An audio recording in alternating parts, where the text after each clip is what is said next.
So here's this funny thing about real estate investing. So a lot of people will go online and they'll look up real estate investing and they'll get all this information from all these gurus telling them what to do.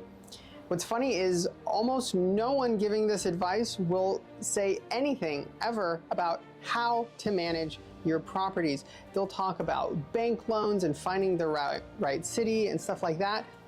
But what happens after you actually buy the property? An analogy would be that if everyone was saying you should go open a restaurant and you looked around and not a single person ever mentioned food, that's how I feel as someone who actually manages his own properties and has for years, of how ridiculous it is that there's so many people giving real estate advice who don't manage their own properties. It's insane.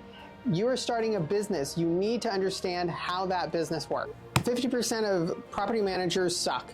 Another 30% are marginal. Another 10% are decent. And then you have 10% that's a mixture of good, great, and amazing, which is the reason that a lot of people who own real estate should manage their own properties at first.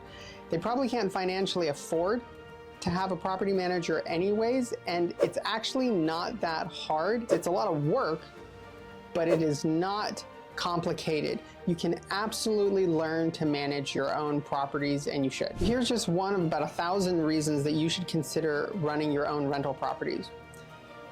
Go pick up the phone and call a plumber and say, the fill valve in my toilet is running and I need someone to come replace it, and see how much it cost you. Then go to Home Depot and see how much it cost.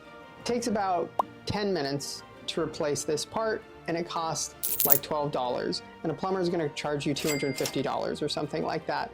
Now multiply that by all of the tiny little maintenance issues that come about in your property. Most of the time, the property manager is not going out there and rolling up their sleeves themselves. They're calling a plumber, they're calling an electrician, and if they're a good property manager, they're gonna do their best to get a better deal. But it's still gonna suck as a price compared to what it would be if the owner just went to Home Depot on Saturday, got the part for $15, installed it, right? You will lose or make more money based upon how you maintain your property and whether or not you're paying people to do it expensively or whether you're doing it yourself. You'll save or make way more money on that than you will with creative financing and stuff like that. It's not to say that the financing isn't a huge part of it. It's just not actually as important of how you actually run the business.